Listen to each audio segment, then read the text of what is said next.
Minggu malam di Stadio Olympique Louis Campenies terasa berbeda. Bukan hanya karena sorak-sorai puluhan ribu pendukung yang memenuhi tribun, tapi karena semua tahu ini adalah El Clasico terakhir musim ini. Pertarungan puncak dua musuh bebuyutan, dan seperti telah ditakdirkan, Barcelona menutup kisah ini dengan akhir yang sempurna. Semua laga El Clasico disapu bersih dengan kemenangan. Real Madrid datang bukan untuk bermain aman, mereka datang dengan Kylian Mbappe, dan hanya butuh 5 menit baginya untuk membuat luka pertama. Pelanggaran Szczęsny di kotak penalti membuka jalan bagi gol pertama Madrid, dan tak lama kemudian Mbappe menambah derita tuan rumah dengan gol kedua. 2 gol cepat, 2 tamparan keras. Namun sepak bola bukan soal siapa yang memulai lebih dulu, ini soal siapa yang tak pernah menyerah. Eric Garcia memulai kebangkitan dengan sundulan keras di menit ke-19, menghidupkan kembali semangat dalam tubuh Barcelona. Seolah diberi napas baru, mereka mulai menekan tanpa henti. Lamine Yamal, sang wonderkid, menyulap si kulit bundar menjadi puisi lewat tendangan melengkung yang memesona di menit ke-32. Skor imbang menjadi 2-2. Hanya 2 menit berselang, Rafinha mencuri kesempatan dari blunder Lucas Vazquez. Skor berbalik dan hanya 13 menit, Barcelona mengubah mimpi buruk menjadi mimpi indah. Sebelum jeda turun minum, Rafinha mencetak 1 gol. Dari tertinggal 2 gol menjadi memimpin 4-2. Sebuah transformasi yang tak hanya terjadi di papan skor, tapi juga dalam mentalitas tim. Madrid mencoba kembali. Mbappe mencetak gol ketiganya di menit ke-70, tapi Barcelona mampu mempertahankan kedudukan 4-3. Kemenangan keempat atas Madrid musim ini, dan mungkin momen yang akan dikenang sebagai titik balik menuju gelar La Liga yang begitu dinanti Barcelona musim ini. Real Madrid memulai musim ini dengan euforia di ibu kota Spanyol. Kylian Mbappe resmi bergabung, menambah kilau dalam skuad yang sudah bertabur bintang. Di atas kertas, Los Blancos terlihat seperti tim yang mustahil dikalahkan. Kombinasi pemain elit dan pelatih kelas dunia yang seharusnya membawa Madrid ke arah puncak kejayaan. Tapi sepak bola tak pernah bisa ditebak. Alih-alih mendominasi seperti musim lalu, ketika mereka menyapu hampir semua gelar mulai dari La Liga, Liga Champions, Supercopa de España, UEFA Super Cup, hingga Piala Intercontinental. Musim ini Real Madrid justru terseok-seok. Satu-satunya gelar yang luput musim lalu hanya Copa del Rey. Banyak yang mulai bertanya, ada apa dengan Real Madrid? Salah satu isu terbesar adalah bagaimana kehadiran Mbappe mengubah dinamika tim. Selama ini, ia dikenal sebagai penyerang sayap yang lincah, eksplosif, dan mematikan dari sisi kiri, posisi yang kini ditempati Vinicius Junior. Maka, untuk menampung keduanya, Mbappe didorong menjadi penyerang tengah, sebuah eksperimen yang ambisius tapi tidak tanpa resiko, karena meski ia berbakat luar biasa, Mbappe bukan penyerang murni.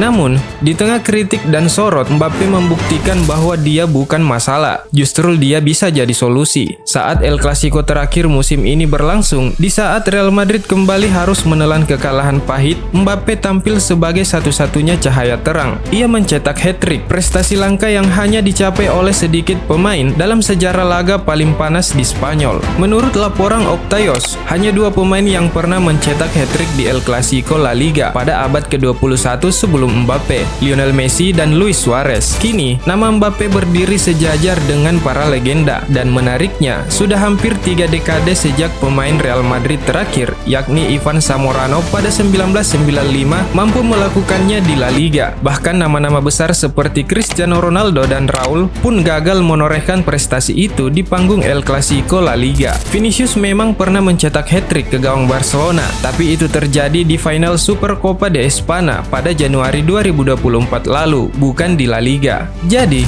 jelas bahwa penurunan performa Real Madrid bukan karena satu orang, bukan karena Mbappe. Ada sesuatu yang lebih dalam, mungkin saja soal taktik, atau bisa jadi karena badai cedera. Yap, badai cedera memang menghantam barisan belakang Los Blancos. Nama-nama besar seperti Eder Militao, David Alaba, Ferland Mendy, hingga Antonio Rudiger bertumbangan satu persatu. Bahkan Rodrigo Goes dan Dani Carvajal yang kerap menjadi tumpuan di sisi sayap dan bek kanan pun tak luput dari daftar absen. Carlo Ancelotti pun tak punya banyak pilihan. Ketika pemain-pemain andalan tak bisa turun, menurun, improvisasi menjadi satu-satunya cara bertahan. Tchouaméni yang biasanya menjadi jangkar di lini tengah dipaksa bermain sebagai bek tengah melawan Barcelona. Federico Valverde yang dikenal dengan energinya sebagai gelandang box to box beberapa kali harus turun ke posisi bek kiri menggantikan Carvajal. Keduanya memang tampil dengan dedikasi tinggi, tapi sepak bola di level setinggi ini tak hanya soal kerja keras. Ini soal presisi, soal pengalaman di pos yang tepat.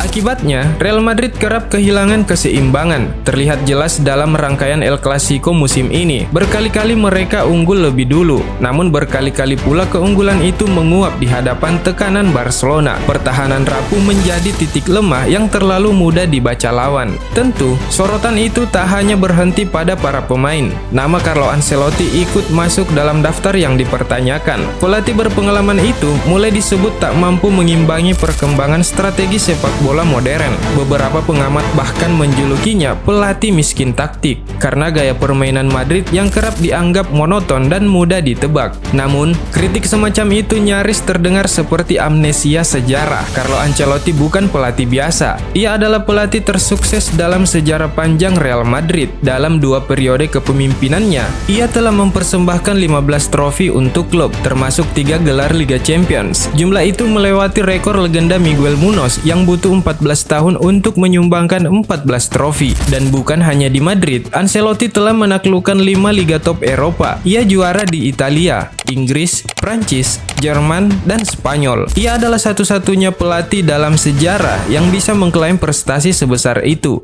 Di Eropa, tak ada yang bisa menandingi 5 trofi Liga Champions miliknya. Namun, sebagaimana pepatah lama berkata, setiap orang ada masanya dan setiap masa ada orangnya. Bisa jadi, masa Ancelotti di Real Madrid memang sudah mendekati ujung. Bukan karena gagal, tapi karena siklus sepak bola memang tak pernah abadi. Kini, bisik-bisik tentang suksesor mulai terdengar semakin nyaring. Nama Xabi Alonso, mantan gelandang elegan Real Madrid yang kini menjelma jadi pelatih muda penuh talenta, sering disebut sebagai penerus tahta. Jika itu benar, maka transisi ini bukan sekedar soal mengganti pelatih.